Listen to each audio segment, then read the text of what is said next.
Congresswoman. Again, my name is Kendall Killian. I'm the District Director for the Congresswoman. I'll be moderating tonight's event. If you've registered, thank you for joining us. To ask a question, you can go ahead and raise your hand. I'll click now like that. And that's how we know you ask a question. Some folks have already let us know that they have a question to ask, and we'll add them to the panelist queue when their time comes. So we'll be creating a queue as the hour goes on about folks that are going to be asking a question, and we'll let you know when you're put into the room directly with the Congresswoman. When it's your turn, you'll then be unmuted, and you'll have the option of turning on your video if you'd like. Once your question is answered, your video will be turned off and you'll be muted, and you can continue to watch the rest of the forum. If you'd like to have me, the moderator, ask the question, just let us know, and I can pose that question to the Congresswoman. But first, we're going to start with the folks that have been are here in person. Our first question, and then before we even get to that, the Congresswoman has a little presentation here to give. I'm sorry, sorry, boss, I lost my train of thought here. But Congresswoman, why don't you start with your opening remarks and a little presentation for us on what we're working on in Washington. Well, thank you so much, Kendall, and good evening to all of you. Ramadan Mubarak to those of you who are observing. Thank you so much for giving us an hour of your time as you're preparing for iftar. So special thanks to people who are doing that.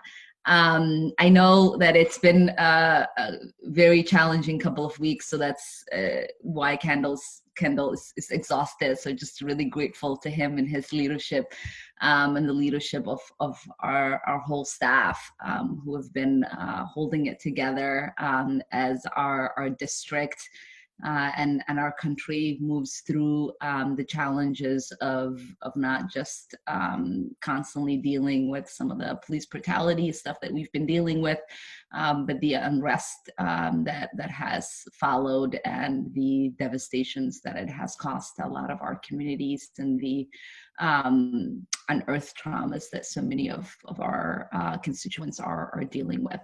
Again, we're really grateful that you're spending your evening with us for another town hall. We made a pledge at the start of our congressional life that we will hold a town hall every single month, and this is April's town hall. We've been doing a lot of it virtually since we've gotten sworn in for this Congress. And many a times it's been streamed live, which has made it hard for us to have that interaction with a lot of our constituents in the ways in which we would have had it if it was in person. So tonight we wanted to try something different, and hopefully we will get some live interaction with some of you. But first, I wanted to share a little bit about some of the things we have been working on since the last town hall in March. The House was able to pass the No Ban Act last week. This is a piece of legislation that ensures no future president has the power to ban people on their religious affiliation. As the only member in Congress who comes from one of the countries that was on the ban and has family who comes from one of the other countries that was on the ban, that's Somalia and Yemen, it's been really personal for me to fight as hard as we could in getting this piece of legislation passed. And I look forward to the Senate passing it and President Biden signing it into law. We've also been able to introduce the Affordable Housing Preservation Act with Representative Maloney. This is a piece of legislation that will provide $200 million grant program that would support nonprofits to create and preserve affordable housing options by developing cooperatives, for low-income individuals. We've also this week introduced the Public Housing Fire Safety Act with Representative Bonnie Watson Coleman and Representative John Rothenford. This is a bipartisan legislation that would encourage public housing authorities to equip their older units with sprinkler systems, improving the safety of residents and local communities. Last year, as many of you remember, we lost 5 people from the Drake Hotel fire, which could have been prevented if these homes were equipped with sprinkler fires. And we also had some damages in one of the high rises in Cedar Riverside, one of the public housing high rises in the Cedar Riverside neighborhood. We also joined as a original co-sponsor to the Green New Deal resolution. This bill plans to combat climate change by creating millions of high-wage jobs in new green industries, transitions our energy system, and builds new infrastructure. So we're really excited to be part of the Green New Deal family and pushing for some of those pieces of legislation that actually formed out of the Green New Deal resolution as well. Moving on, we would like to highlight some of the really great conversations that we've been having in the district. In January, I talked about how we were forming constituent outreach groups. We've set up some really important community leader conversations with our Jewish constituents, with our Muslim constituents, with our African American constituents, with the Latino American constituents, and we've also started task forces to tackle the climate crisis and a task force to tackle our housing crisis.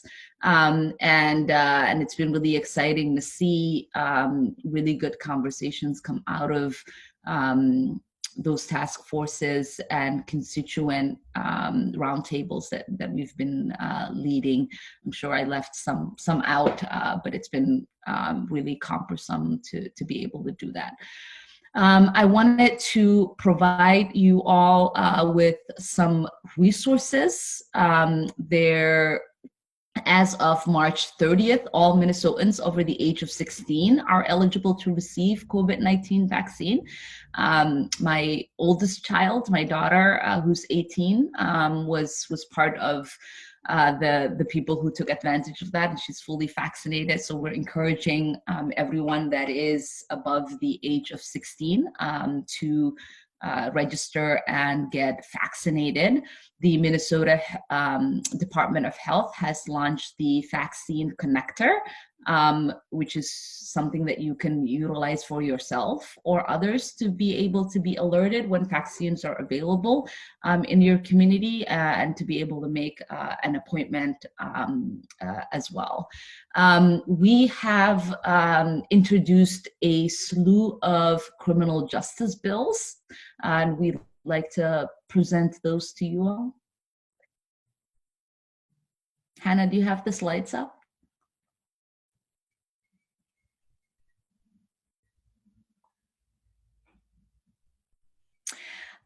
So at the beginning of last week, we heard from a lot of community members who are asking us to do more in regards to addressing the police accountability issues that continue to come up in our communities, especially after Dante Wright was killed.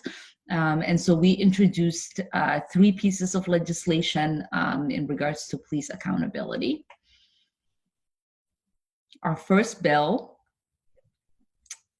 is the National Police Misuse of Force Investigation Board Act.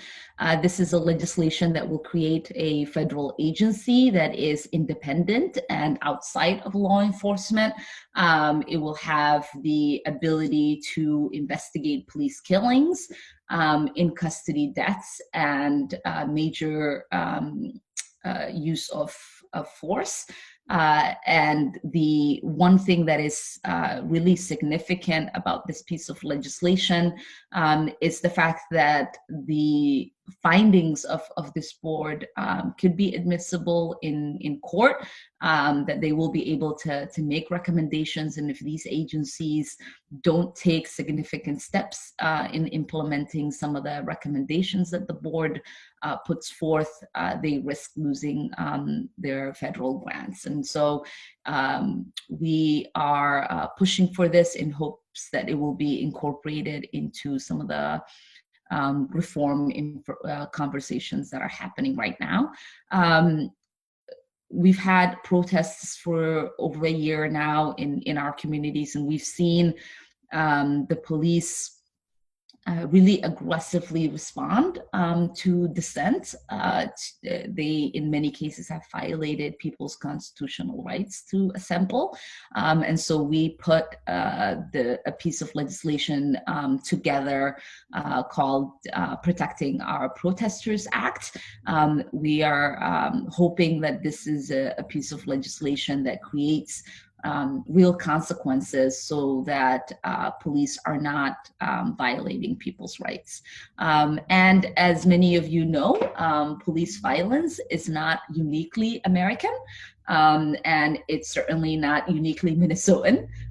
It's something that is happening across the world. And so we wanted to recognize that. And in the last resolution that we introduced as part of this package puts that into context and helps us realize that the work that we do here in combating police violence and state brutality is something that needs to happen throughout the world. And as we do this work, we do it in solidarity with every single population in different countries that are tackling this as well.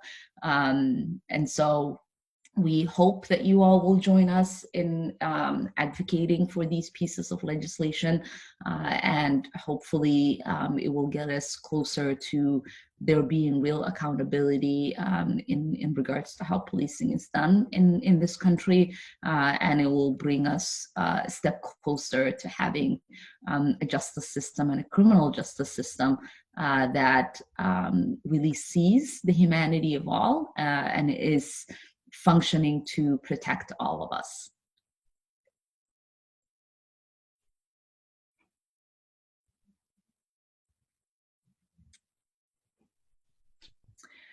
With that, maybe we can take a few questions. Absolutely. Our first question, we have a number of folks that have written to us and have a question around democracy issues and ranked choice voting. I know that Rose had a question along this lines, as did John, and as did Larry. Hannah, oh, there's John. Hi, how are you? Look at it, it's working. It works. You've done it. That's for Kendall. You should give him a raise. Well, thank you, John. But why don't you go ahead and ask your question? Great. Thank you. Yeah. Representative Omar, thank you so much for this time. It's super appreciated. And listening to that last part makes me want to ask a bunch more questions. But the one that's been on my mind is HR 1. And then about ranked choice voting. I care super deeply about electoral reform, automatic voter registration, redistricting, campaign finance reform. All that in HR 1 is so key. And then you, from Minneapolis, have such a good view into how ranked choice voting works and why it's so good. And so I'd love to know if you'd be willing to, could you give an update on progress that's being made on HR 1 and the For the People Act? And then also just your advocacy around ranked choice voting in Congress and elsewhere is what I would love to hear about. Yeah, well, thank you so much, John, for that question. And I will say this town hall feels a lot different already than the previous town halls that we've had. We were able to take a really good step in regards to ending the culture of corruption and the dominance of big money in politics, and protecting the rights of voters and the right to vote, strengthen, campaign finance oversight with HR 1. This is a piece of legislation that we all believe is essential to saving our democracy. It was one of the first pieces of legislation I signed on to in 2019 when I first got sworn in, and actually did my first press conference on it. And it's one that I really actively have fought to make sure that we were creating a priority around in pushing for it to pass as soon as possible in the House. And we've done that, and now it is sitting in the Senate, and S1 is have been met with some roadblocks, because we don't actually have the necessary votes to be able to pass it in the Senate. Our Senator Amy Klobuchar actually gave the bill its first hearing, and so that is a good win, and one of the benefits that came from us having the majority in the Senate, because last Congress, when we passed it, we weren't able to get a Senate hearing on it. And so we've now at least had a few hearings in the Senate. And, many of us have been talking about how important it is for us to get rid of the filibuster in order for that piece of legislation to have the opportunity to pass. And we'll continue to push Senator Amy Klobuchar and others in advocating for that. So that is right now where the bill is at. It's waiting for a vote in the Senate. I know that the president has signaled his optimism and excitement around signing the piece of legislation once it makes it to his desk. Your question in regards to ranked choice voting really is an important one. As a Minnesotan, I and someone who has participated in municipal elections in Minneapolis, truly understand that we need a system that rewards elected officials to be able to tackle important issues that voters care about, and really gets rid of the sort of system that incentivizes us vilifying one another, not focusing on the particular issues that will ultimately help our constituents. And ranked choice voting has done that in the municipal elections in Minneapolis, whether it is in the city council races, in the mayoral races, or some of the other races where ranked choice voting has been used.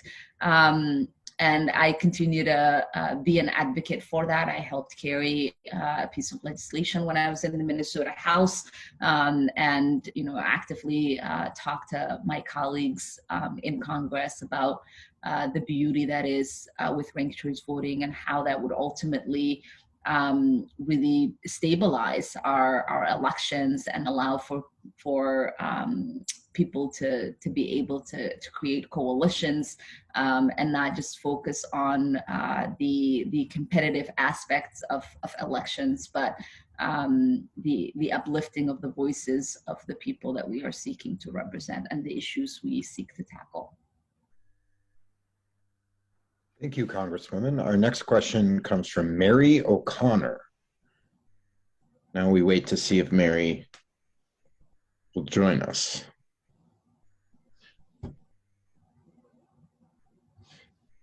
Mary O'Connor. Yes, I think I'm unmuted now. Welcome, Hello. Mary. Thank you. It always feels Hello. like a miracle every time. Hello, Representative Omar. I was wanting to ask you if you will work to lower the payroll tax from 6.2% to 3% and charge it on all income.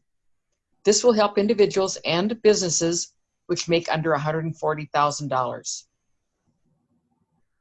Yeah, thank you, Mary. That's a really good question. You know, as we think about the economy and everything that we need at the moment, I'm not sure right now is the best time to have a conversation about tax cuts. And I think it's really important for us to think about all of the resources that are needed in order for us to improve and rehabilitate all of the infrastructures across our country that is crippling, whether it is the traditional infrastructure of roads and bridges and pipelines, and or whether it is the infrastructure of care for our children, for the elderly, for healthcare and the such. But I think you do bring up an important piece that we all should be considering moving forward in the future, where when we are thinking about tax cuts, to think about who is it that is going to benefit from future tax cuts, and how do we structure those tax cuts to benefit those who are in lower income brackets and working class families, and those who are doing everything that they can in order to just survive. Can I just say something? Sure. If you charge it on all income, you will probably not lose any money, any tax money coming in, because all the people that don't pay it, when they make over $140,000, they would start paying it. So you wouldn't lose any money. Yeah, that's a good point, and I think moving forward, that is something that we should be looking at and having an honest conversation about. So thank you for bringing that up. Thank you, Mary. Our next question comes from Alex Burns.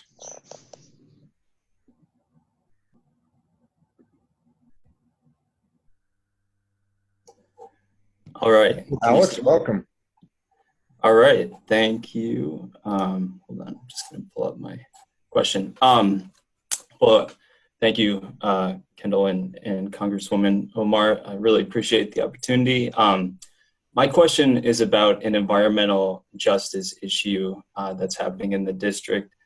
So there are two major highway expansion projects that are planned in the district, and both involve I-94. And so they are the Rethinking I-94 project and the I-94 252 project. And it's well documented that highway projects like these disproportionately impact BIPOC communities living along the corridor, with effects like increased traffic and air pollution, and that's not to mention the climate impacts as well. And the new Transportation Secretary, Pete Buttigieg, has spoken a lot about undoing the effects, or providing restitution for racist highway projects like I-94.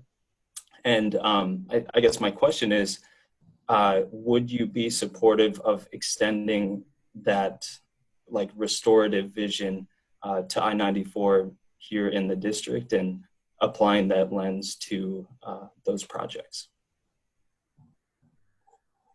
Yeah, thank you so much for that question, Alex. I think for so many of us, it's really important that we acknowledge that I-94 has a long and painful history in Minnesota. It was designed in some ways to destroy Black wealth in St. Paul and cut off North Minneapolis from the Mississippi. And we're still dealing with the impacts of those decisions decades later. And, as we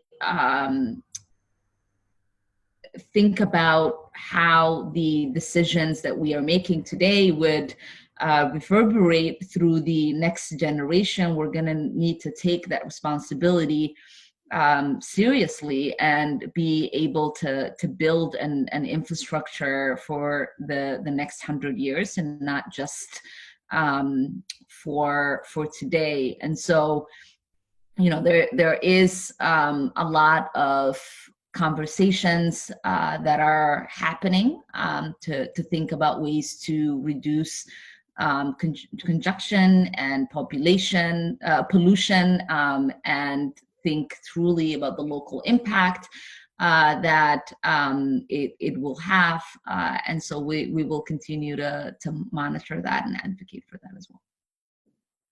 Thank you. And thank you for that question. The next question comes from Brian Tang, and then the next folks after that are Barbara Anderson and Antonetta Giovanni. So Brian, you're sideways. Okay, I guess I'll just be portrait. Yeah, greetings from the patio at Insight Brewery. I live in the Marcy Holmes neighborhood, your old State House District. So good afternoon, and thanks for the opportunity to speak with you.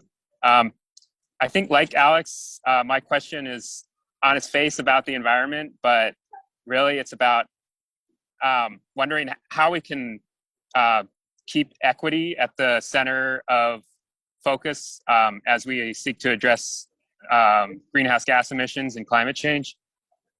And really my question comes from, I'm feeling very ambivalent, uneasy about the current hype around support for electric vehicles, electric cars. I'm worried that this is all just going to end up lining the pockets of Elon Musk and Tesla shareholders. And I'm worried it's just being used as kind of a way of greenwashing, all the many other problems with cars and highways and the types of things we were just talking about. So really, I'm wondering how can we shift the conversation on federal support for electric vehicles to be less about subsidies for $60,000 electric SUVs, and instead focus a little more broadly. I'm particularly interested in what can the federal government do to support e-bikes and e-trikes. I know in New York City, for example, a lot of delivery workers use e-bikes as a kind of cheaper alternative to motorcycles, and the local government there hasn't always been super supportive. And then I'm just really impressed by how these e-bikes are really able to bring bicycling to more people and make it possible for more trips and types of bikes and trikes that are supportive for people with disabilities and are helping to bring independence and mobility to older adults. So yeah, just hoping to get your thoughts on what can happen at the federal level to help shift that conversation. Yeah, I mean that's a really good question, and I think it's an important point that you bring up, because our current system and strategies around transportation do need to change, and I don't know if these are conversations that we are having in Congress yet. We seem to be able to not recognize that we can't just electrify cars and trucks and think that is good enough. I know for many people who are listening will probably look at you and I and say, you all live in Minnesota. How is it that you don't want cars and trucks? But I think, when we think about tackling the climate crisis and climate change, we have to think about giving ourselves the opportunity to create an economy that meets the needs of everyone, rather than, you know, those who might be able to have the wealth to be able to sustain themselves, right, in that new economy. And it's been really exciting to hear that, you know, Minnesota is adopting a goal of reducing the amount of driving as a core strategy to reduce emission. And in some ways, right, like that is a major step in recognizing that real solutions are transit and biking and walking, and making our communities more livable, as you know, the people do get opportunities to live in more congested areas, and to think about how they can get to work and home without driving alone, right? Without just relying on a car. And in many of our communities, we think about people of color and low-income people. We know that they are already leading a low carbon lifestyle, and that there is and that is the result of an economic expansion, which has helped shown that there are some policymakers that are being supportive of some of these choices and the innovative ways that people are thinking about this. But in regards to doing some real subsidies around some of the ideas that you're talking about are still, I would say, like infant conversations, right? Like they're not mainstream yet. I think even for environmentalists, and you know, and these are the conversations that we should be harnessing and finding ways to popularize in some stances. Yeah. I was just hearing about there's an e-bike act that's proposing to offer a discount on electric bikes. Yeah, that's pretty cool. That's great. Thank you, Brian. Our next question comes from Barbara Anderson. We'll just wait a minute, see if Barbara is with us. Hi. Hi. I'm here. I just had a question about the first topic about it sounded like highway projects construction had some relation to helping improve the greening project. And I kind of wanted a clarification on that. I maybe didn't understand it. So which question are you referring to, Barbara? The question about highway construction. Yes. And its relation to greening. Yes. That was part of the... Yeah, part of the Congresswoman's response. I just want to make sure I understand the question. I thought I heard that in the Congresswoman's prepared remarks in the beginning on the first issue that she talked about.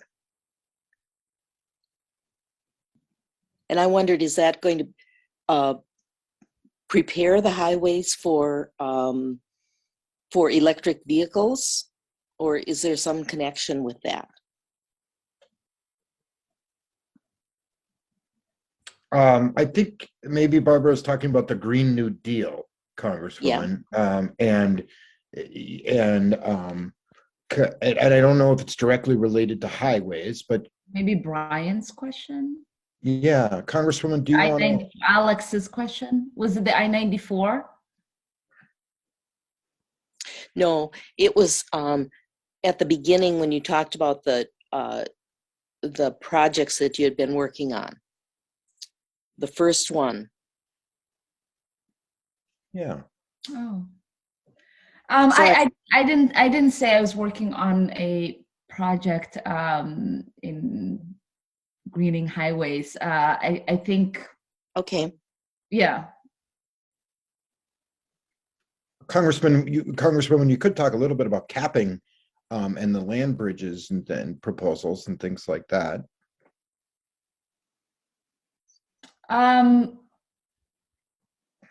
Sure. Or we can have somebody ask a question that we can answer. Okay.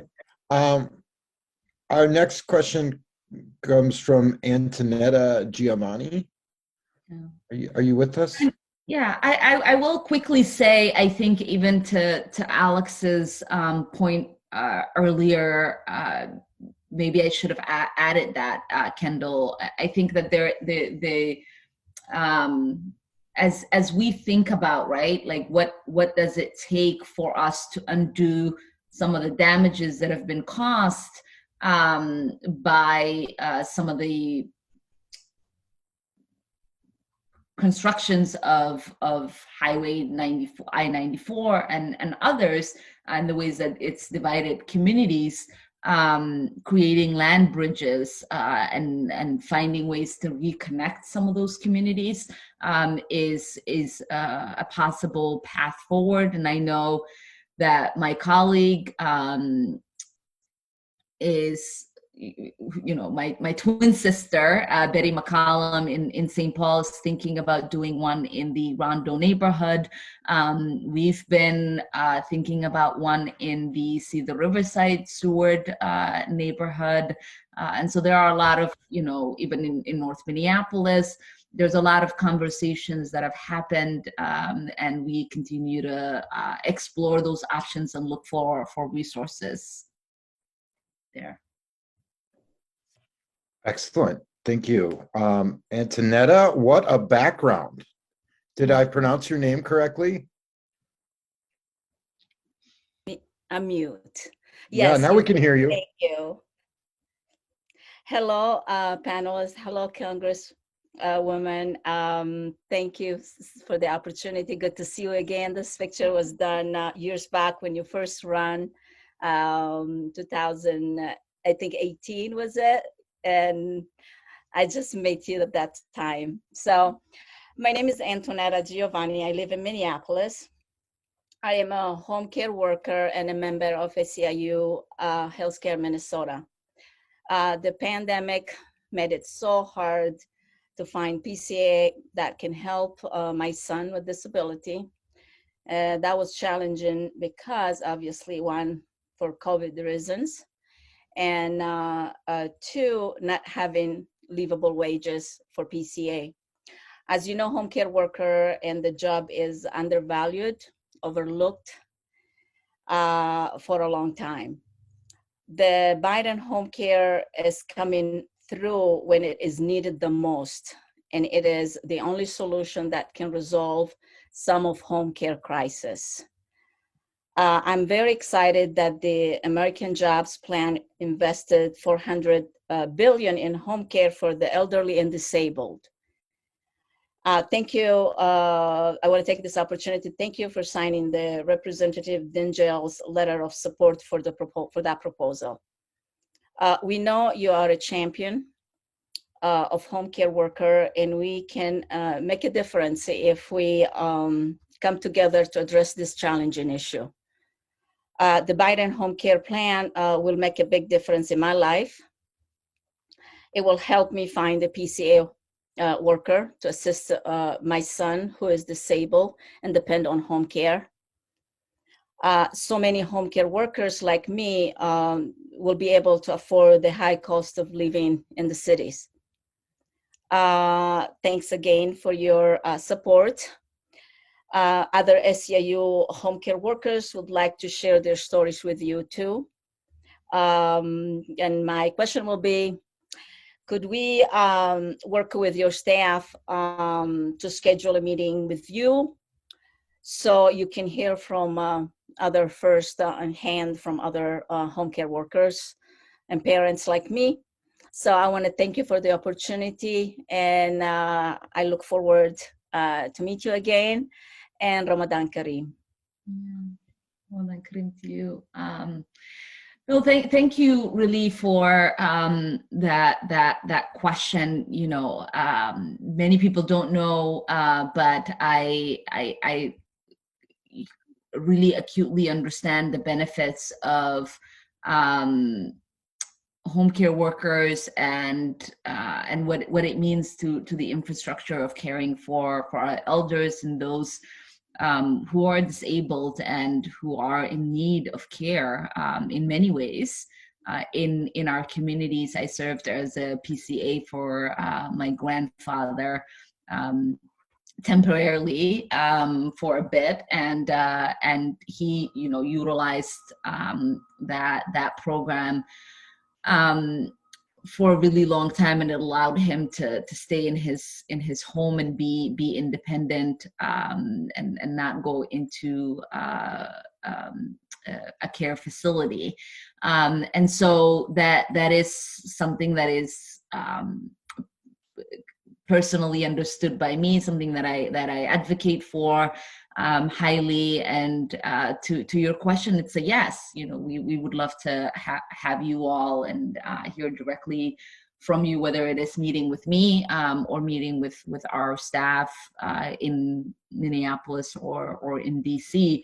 But I do want you to know that that you have an advocate and a champion in me and in my staff. I sit on the Education and Labor Committee, and we fight for these policies every single day. It is one of the top priorities for the Progressive Caucus, as we've put forth our priority lists to the Biden administration. And so we'll continue to push and continue to uplift the stories like yours and others, and we'll continue to see this as a priority investment in funding a care infrastructure in our country. Fantastic. Thank you. It's always good to see our friends, our siblings in SEIU here joining us. Next question is from Larry Nelson. Larry, are you with us?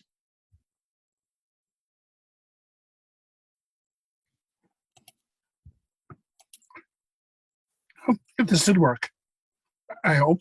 Welcome, Larry. Right. Thank you. Thank you, Congressman Omar. It's great being one of your constituents. I also work for Fair Vote. So my question is going to be similar to John's earlier. As this past election has shown us, now more than ever, there are reforms needed to ensure people have a right to vote and have access to the polls, and a way to combat or lessen the extreme hyper-partisanship that's really infected our voting system right now. There's Fair Vote and others been talking with people around Minnesota who would like to see ranked choice voting advanced statewide and hopefully nationally at some point. I'm just wondering, I know it's a little out of your area right now with you being in Washington, but I'm wondering what are the ways, if there are ways that you can help advance ranked choice voting throughout Minnesota. Yeah, Larry, there are many ways. We don't have to only be producing the legislation ourselves or voting on it, right? We do have the ability to advocate. I remember one of my now colleagues when I was in the Minnesota House telling me that there was a power in our letterhead, and I think that oftentimes we forget just how powerful we can be in advocating for policies and pushing our colleagues, regardless of whether they serve in the same chamber with us or not. And so I use that quite often in communicating with Minnesota lawmakers in the Minnesota House and Senate, and talking with our municipal leaders in Minneapolis and the other municipalities that I serve. I am, Jean will tell you, one of the biggest champions of ranked choice voting in uplifting and making sure that people understand just the success stories that we have in Minneapolis, and why it's important for us to see everyone else have success stories like we've had in Minneapolis in utilizing ranked choice voting. Many people don't know that, you know, a lot of communities have been energized to participate and utilize their vote because of ranked choice voting in Minneapolis. Our municipal elections have brought out more people in the last 10 years than they have before that, because of the accessibility and because of the elimination of the spoiler problem that, you know, is really problem in many elections. And I think people feel like their vote is not wasted when they're voting in a ranked choice election, as they do in other elections. And I know this as someone who's organized electorally since I was 14. The energy is always very different in the different kind of conversations that you get to have. That I've never had in my own elections the ability to communicate with people through ranked choice voting, and I know just how much of a difference it would have made in some of the polarizing races that I've run in if that was an option. So thank you for your advocacy, and thank you for that question. Thank you so much, and we look forward to working with you in the future as we try to advance this throughout the state. Thank you, and thank you, Larry. Next question is from Leah Condis. I'm here. Welcome, Leah. Thanks for having me. Thank you, Representative Omar. I co-lead the Minneapolis group of Moms Demand Action, so I appreciated your comments at the beginning about police reform. Thank you for supporting the George Floyd Justice and Policing Act and H.R. 8. I'd love your thoughts on other legislation you would support to address the gun violence epidemic in our country. I think mass shootings and police violence grab a lot of headlines, and those are certainly important, but we know here in Minnesota that a lot of the daily gun violence is suicides and domestic violence. So we'd just love your thoughts on what's next, how do we move the needle, and then if there's time, would love any thoughts on how we get our state representatives to act. Thank you, Leah, for that question. I mean, I think, you know, it's a continued conversation that we have as members of the Congressional Gun Violence Prevention Task Force. We are not just having conversations about gun violence when it comes to mass shootings, which is what most people focus on. And I had a town hall or one of my coffee and Kulan conversations with Representative Thompson, who is the lead author on H.R. 8, but also is the chairman of the task force, and some community members, survivors of gun violence, and advocates like yourself who joined us, and practitioners of gun violence prevention in our community, like Sasha and others from the city of Minneapolis. You know, what I think it's important for us to recognize is that there are obviously pieces of legislation like H.R. 8 and H.R. 1446, and, you know, the Violence Against Women's Act.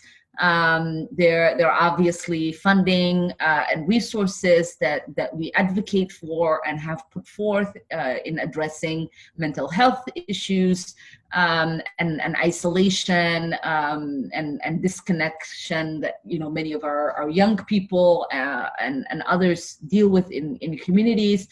Obviously, a lot of the economic policies that we are advocating for are helpful in creating healthier and safer communities. But ultimately, it is going to be just these honest conversations, right?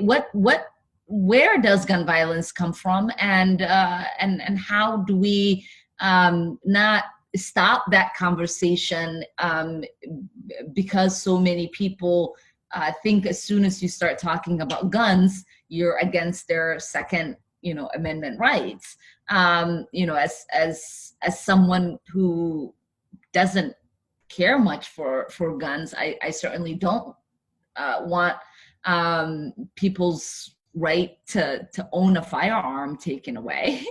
But I do want for people in this country, for my children and the children of my constituents, not to have the fear of guns as I did growing up in a war-torn country. I mean, you hear stories where kids are afraid to celebrate their birthdays outside in some neighborhoods because there's a flying bullet. We've seen the horrific story of the 7-year-old whose father got gunned down and she died.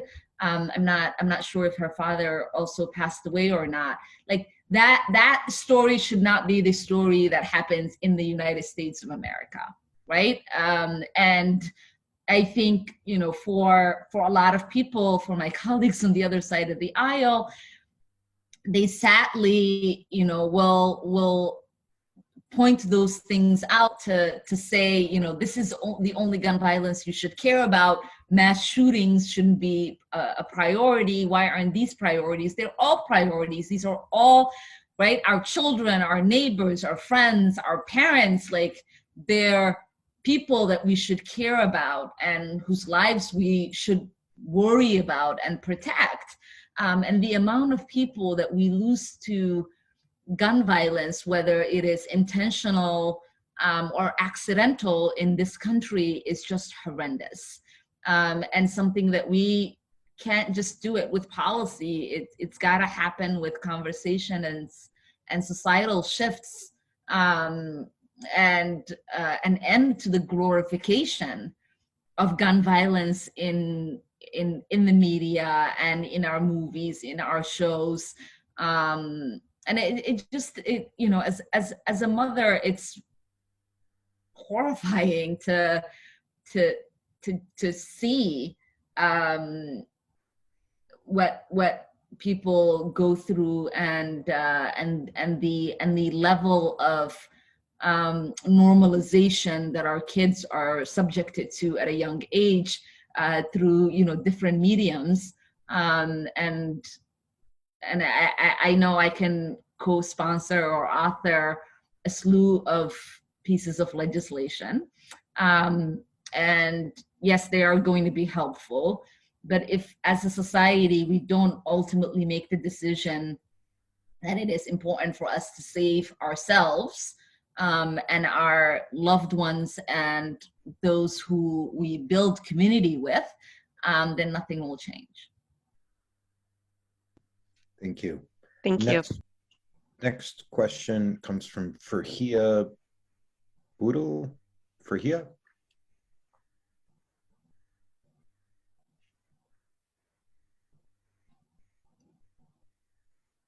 Farhia, are you with us? Yes, I'm here. Hi. Hi. I was like, oh my God, as time is running out, I'm not gonna get a chance to ask my question. Thank you so much, Representative. I'm just so happy to share the space with you, Abaya Ma'anto. My name is Farhia Budul, and I'm a Somali woman like yourself.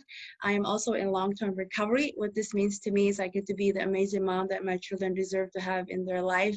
And it also means not being involved in the criminal justice system. It means not being defined by the shame and the stigma associated with addiction. Our East African immigrant refugee community is really struggling with substance use disorders, and I'm here to let you know, Representative, that we really need your help. My community in Cedar Riverside and South Minneapolis is hugely impacted, as you know, from our culture and the stigma in our own culture and how that instills on us that what we have gone through. And it's been just so hard. For some folks, it's been really too late. A lot of our youth and young adults overdosed on fentanyl in this opioid epidemic. And it's just really sad because the Hoyos and the moms don't really have a lot of support and they don't know where to turn to there is a huge disparity in the way funds are being allocated on a county and state level. And I want you to know that I want your office to help us. I want to know what strategies your office is doing on this opioid epidemic, and how I can utilize your office to really help make an impact and for you to really help support our initiative. I know that you're a mover and a shaker, and I really need your help, Ma'anto. Yeah. Oh, Farhil, thank you for that question, and just for your testimony. I know that there is severe stigma associated with substance abuse and addiction in our community, but in all communities. And you know, this is an issue that I both talk about on a community level, but also on a level as a daughter, right, of this particular community, and as someone who both lost a lot of friends and relatives to addiction. As a young person, I remember fighting really hard to try to help a lot of my friends navigate who didn't have as supportive of families as I did, and you know, and trying to help them understand, right, that you are loved, and we all make choices, but they're ultimately ours. And you know, the communal shame shouldn't dictate who you become, and how you sustain yourself. And in that space, we were able to, I think we actually looked for you to include you after we heard from a testimony that you gave, to include you in one of our community stakeholder meetings on this issue last year. And there were a lot of other young people who both were in recovery, and others who work in the industry, who both joined us with Cook Clinic and others in the community who are working on the opioid addiction front. My office has been working really hard in trying to get access to some of these resources for the community, helping a lot of the young people who are leading the charge in creating some connections. And so I would love for us to make the connection so that we are able to know how to find you and get you connected and continue this conversation. But we've also been leading this conversation with faith leaders, with imams, because, right, a lot of these parents are connected to faith leaders, and faith leaders can play a role in destigmatizing, so that our young people know that they have a place to go. They can go to their family members and their community for support, and not be pushed out and further isolated, because you know it is already it's already isolating to find yourself in some of these environments. And so I just am grateful that you joined today and that we are able to connect with you, because the opioid crisis is touching every corner of our country, and communities like ours are suffering greatly, and that pain, the painful reality is that we don't have to. It's not because of lack of resources. It is because, you know, the community hasn't fully recognized that this is a human challenge, and we can collectively get past it. So thank you. Thank you. Thank you, Farhia. Our final question this evening will be from Jessica Schreck. Jessica. I'd also like to note, as we wait for Jessica, that any questions that we weren't able to get to this evening, we can follow up, and our staff will be following up with you directly. Hi, Jessica. Hello. My question, Representative Omar, is around the impending troop withdrawal from Afghanistan. And I'm very worried about human rights, protecting the rights of women and girls and progressive Afghani. So I'm wondering what we can do given this troop withdrawal is going to happen. What can we do to protect human rights? Yeah, thank you so much, Jessica. I am absolutely in favor of the president's announcement to withdraw troops. I think it is long overdue. I actually authored an amendment that failed last year to get President Trump to withdraw our troops from Afghanistan. And I think that the withdrawal of troops, being imminent, it is an important thing. It's time, I guess, for us to start to think about and have conversations really about what happens, right? What happens after we leave. And the idea of using our resources and our bandwidth in regards to diplomacy and development is going to be essential, because now that we don't have to utilize all our resources in defense and have that not bias goodwill, I think that there is an opportunity for us to continue to have a relationship and continue to advance the rights of women and children and girls, to make sure, right, like progressives and people who are able to be innovative in their communities and in the arts and such, are able to do so with our advocacy and our aid, that we continue to do that we do continue to fulfill our promise of resettling refugees from Afghanistan and processing them. But I think the worry is justifiable, knowing where Afghanistan was with the Taliban 2 decades ago.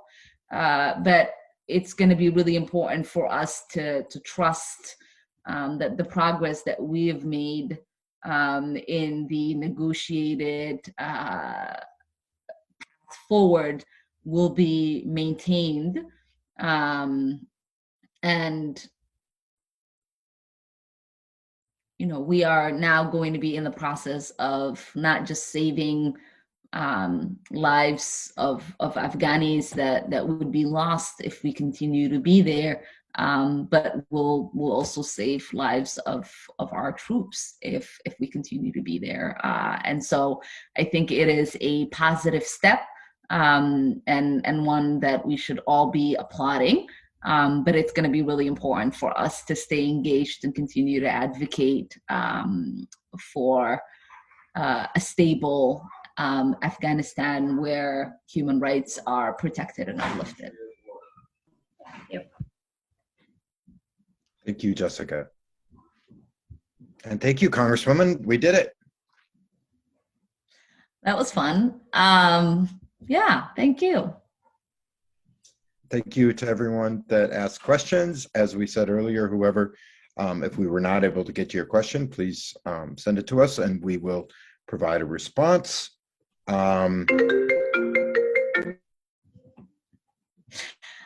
Well, good night, everyone. Thank you so much for joining us. And I look forward to having you all, seeing you all again next month for our May town hall. Hopefully I will have a little bit more energy and it'll be after Ramadan. So see you all soon.